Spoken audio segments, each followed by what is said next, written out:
초호와 크루즈 여행에서 전대미문의 미스터리 사건이 발생했습니다. 바로 존재할 리 없는 여자가 비명과 함께 사라진 것인데요. 밀폐된 공간과 속을 알 수 없는 사람들 틈에 갇혀 자신이 미쳐가는 것인지 모두가 속고 있는 것인지 주인공 로는 점점 정신을 잃어가는 것만 같죠. 로의 인생에 평생 지울 수 없는 흉터로 남은 8일간의 악몽은 9월 18일 금요일 한 강도 사건으로부터 시작됩니다.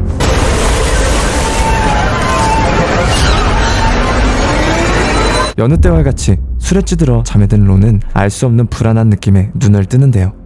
열려있을 리 없는 문이 열려있었고 본능적으로 집안에 누군가 있다는 사실을 알 수 있었죠. 방문을 사이에 두고 로와 눈이 마주친 강도는 기분 나쁘게 웃으며 로의 핸드백을 훔치고 사라집니다. 다행히 신변에는 아무 지장이 없었지만 사실 로는 한참 전부터 불안장애를 앓고 있었는데요. 이 일을 계기로 로의 불안은 극에 달할 정도로 심해져 밤에는 술에 찌들어 의식을 잃는 식으로만 수면이 가능했고 일상에서도 제정신을 겨우 유지하는 수준이었죠. 하지만 박봉 기자였던 로에게 곧 있을 크루즈 여행 취재는 어렵게 찾아온 일생일대 천금 같은 기회였고 그렇게 로는 초호와 크루즈 오로라호의 악몽 같았던 항해에 오르게 됩니다. 첫 시작은 나름 설레는 출항이었는데요. 오로라호는 새로 지은 배답게 럭셔리 크루즈 그 자체였고 이번 취재의 중요한 밧줄이 돼 거물급 유명 인사들도 줄을 지어 나타났죠. 오로라호의 소유주인 리처드 불머경과 아내 앤, 대형 투자회사 회장 라스 앤센과 아내 클로이, 여행기자 알렉산더 베론과 악명 높은 편집장 티나 웨스트, 익스트림 여행가 아처 펜런, 유명 투자자 오원 화이트, 네임드 사진작가 콜 레더러, 그리고 현직 기자이자 로의 전남친인 벤 하워드까지 로를 포함해 총 11명의 승객이 오로라호에 오릅니다. 겉으로만 보면 이상적인 크루즈 여행 같지만 사실 로는 처음부터 어딘가 묘한 이질감을 느꼈는데요. 크루즈가 온통 새하얗고 럭셔리한 건 맞는데 초호화라는 단어랑은 거리가 먼 느낌이랄까. 일단 너무 작다는 인상을 받았던 것인데 마치 조그만 인형의 집을 아주 살짝 확대해서 실체화해둔 듯한 오묘하고 이질적인 공간이었죠. 가뜩이나 요 며칠 술과 약에 찌들어 살았는데 폐쇄공포증까지 있었던 로에게는 이 크루즈가 여러모로 거북한 셈이었죠. 하지만 왠지 모를 거부감도 잠시 강도 사건 이후 사흘 동안 4시간도 채 못 잔 상태였던 로는 배멀미에 그동안의 피로까지 덤으로 몰려오며 구호실에 배정받고 방에 들어서자마자 잠에 듭니다. 저녁에 진행된 크루즈의 첫 번째 일정은 환영회였는데요. 준비하려고 거울을 보니 로는 최소 사람 꼴은 아니었죠. 어찌저찌 드레스는 사입었고 수척한 몰골을 감춰보려 화장을 하려는데 강도가 훔쳐간 핸드백과 함께 마스카라도 사라졌다는 사실을 그제서야 깨닫게 되고 다른 사람들과 친해져 기사거리를 얻으려면 외모도 중요하다고 판단한 로는 마스카라를 빌리러 옆방 시포실의 문을 두드리는데요. 마지막 녹화를 하자 한 여자가 나오는데 로를 보자마자 미세하게 표정이 바뀐 것 같았지만 이건 기분 탓일까요? 그녀는 검은 머리에 눈화장을 짙게 한 핑크 플로이드 티셔츠를 입은 예쁘장한 여자였는데요. 방안은 너저분했고 아마 화장을 하고 있었던 것 같았죠. 공손하게 마스카라를 빌려 달랬더니 자기는 필요 없으니까 그냥 가지라면서 마스카라를 냅다 쥐어주고 문을 닫아버린 여자. 그것이 다른 사람들은 아무도 본 적 없고 존재할 리도 없다는 시포실의 여자와 로의 만남이었습니다. 크루즈에서의 둘째 날 드디어 사건이 터집니다.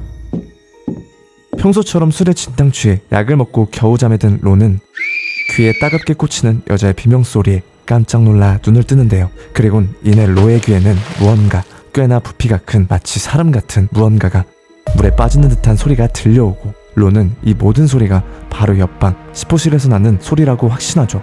여자 혼자 있는 방에서 비명소리가 나고 불길한 소리가 나고 자신이 겪었던 며칠 전의 공포가 되살아난 로가 반사적으로 베란다 문을 열고 뛰쳐나가자 그녀의 눈에 들어온 건 다름 아닌 시포실 베란다 창문에 묻은 검붉은 핏자국이었고 로는 손을 덜덜 떨며 보안팀장 닐손에게 연락하죠. 제가 방금 살인사건을 목격한 것 같아요. 로가 현장을 목격하고 연락한 지 5분도 되지 않아 닐손이 달려왔지만 어찌된 일인지 핏자국은 감쪽같이 사라져 있었고 마스터키를 이용해 시포실에 들어간 닐손은 방에 인기척은커녕 온 방이 깔끔하게 텅 비어있다고 말하는데요. 애초에 닐손은 로에게서 잔뜩 나는 술냄새와 방 쓰레기통에 어지럽게 널린 술병을 보고 처음부터 딱히 로의 말을 진지하게 믿어줄 분위기는 아니었죠. 그리고 당연히 로는 이 모든 상황이 이해가 되지 않는데요. 마스카라를 빌렸던 몇 시간 전까지만 해도 시포실엔 옷가지가 미친 듯이 널려 있었고 자신이 보았던 선반은 여자의 화장품과 생필품으로 가득했죠. 그리고 눈앞에 이 보안팀장이라는 사람은 모든 일이 터지고 5분도 되지 않아 현장에 나타났는데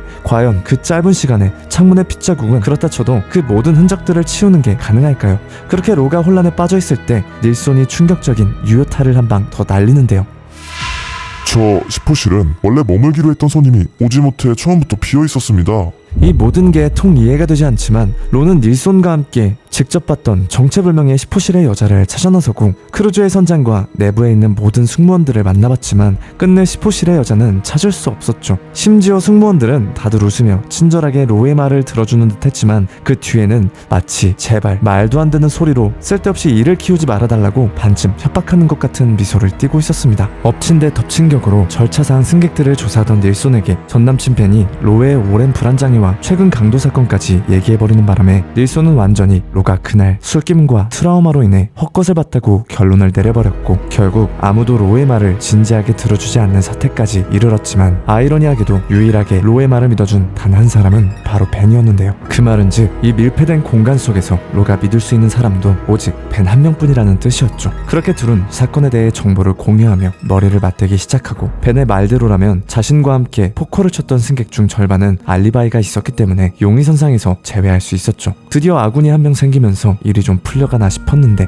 여태까지 겨우겨우 제정신으로 버티던 로가 결국 미쳐버리기 직전까지 가는 일이 발생하는데요. 바로 로가 미치지 않았다는 유일한 증거였던 시포실의 여자에게 받았던 메이블린 마스카라가 감쪽같이 사라진 것이었죠. 유일한 물증을 너무 동네방네 떠들고 다닌 걸 후회하고 자책하며 억지로 크루즈 일정을 소화하고 있던 로에게 범인은 또 한 번 경고장을 날리는데요. 스파 마사지를 받고 잠깐 잠에 빠져들었던 로는 온몸에 소름이 끼치는 느낌에 눈을 떴고 뚝뚝 떨어지는 물소리를 따라 들어간 샤워실의 거울에서 사건의 배후에 있는 인물이 로에게 남긴 메시지를 발견합니다. 과연 시포실의 여자와 로의 운명은 어떻게 되는 걸까요? To kill me, to silence me.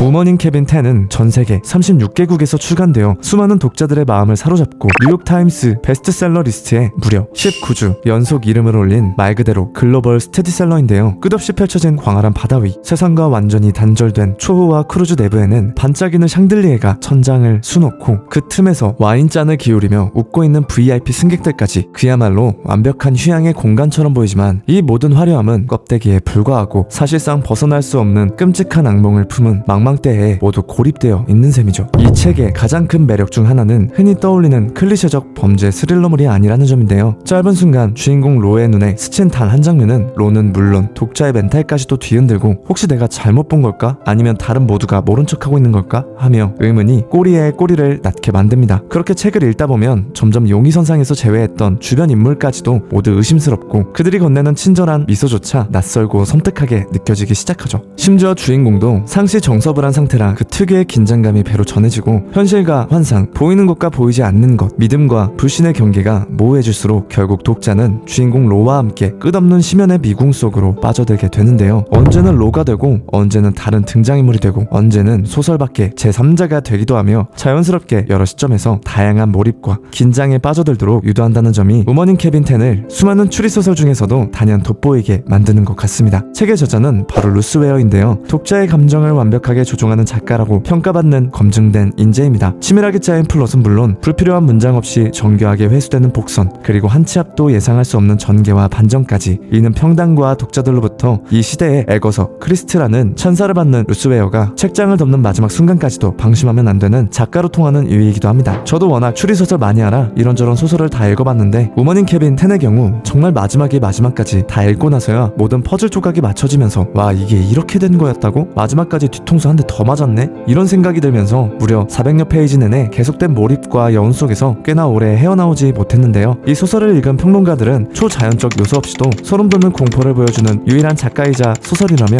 한 줄 평을 남기기도 합니다. 그리고 이제 그 반전의 연속인 짜릿한 서스펜스가 스크린으로 확정되는데요. 다가오는 10월 10일 넷플릭스에서 영화 우먼인 케빈 10이 전 세계 첫 공개를 앞두며 원작의 숨막히는 긴장감을 영상으로 완벽 재현할 준비를 끝마쳤다고 합니다. 이번 영화는 대표작 캐리비안의 해적 시리즈 러브 액츄얼리, 오만과 편견, 비긴 어게인에서 활약한 키이라 나이틀리와 메멘토, 아이언맨 3, LA 컨피덴셜에서 활약한 가이 피어스가 주인공을 맡아 더욱 화제가 되고 있는데요. 저를 포함해 이미 원작을 읽어본 독자들은 책 속에서 상상했던 장면이 예고편만 봐도 눈앞에 다시 한번 펼쳐지는 느낌이었다며 벌써부터 꽤나 뜨거운 반응을 보이고 있는데, 저 역시 예고편만 봐도 원작이 선사했던 압도적인 몰입감이 스크린에서 시청각 버프를 받아 또 어떤 방식으로 관객들에게 새로운 맛의 전율을 줄지 굉장히 기대가 되네요. 그리고 실제로 원작을 너무나도 흥미진진하게 읽은 사람으로서 원작 책과 곧 공개될 영화의 매력에는 확실한 차이가 있을 거라 생각하는데요. 책을 읽으면 페이지가 넘어가고 이야기가 진행될수록 등장인물들의 외면 뒤에 숨겨진 실제 심리는 무엇일지, 그들의 표정부터 말투, 목소리, 눈빛, 분위기까지 훨씬 디테일하게 직접 상상하고 추측해보는 과정이 몰입감을 배로 끌어올려주는 느낌을 받을 수 있습니다. 곧 공개될 영화에서 화려한 영상미와 배우들의 연기로 다른 매력이 더해질 것도 이미 원작을 먼저 읽어봤기 때문에 더욱 기대가 되는 것 같네요. 개인적으로 소설 본연 그대로 상상하는 강렬한 스토리를 그려보는 게 특히나 이렇게 잘 만들어진 제2의 애거서 크리스티급 추리소설의 진정한 묘미라고 생각하기도 하고, 또 개인적으로 원작 소설을 먼저 보지 않고 영화를 봤다면 세세하게 상상해보고 곱씹어볼 수 있었던 장면들이 단 몇 초 만에 스쳐 지나가는 모습이 떠오르기도 해서 여러분들도 저처럼 원작을 먼저 읽어서 알던 맛이 있는 채로 영화를 본 사람만이 느낄 수 있는 특별하고 새로운 맛을 꼭 경험해보시길 강력하게 추천드립니다.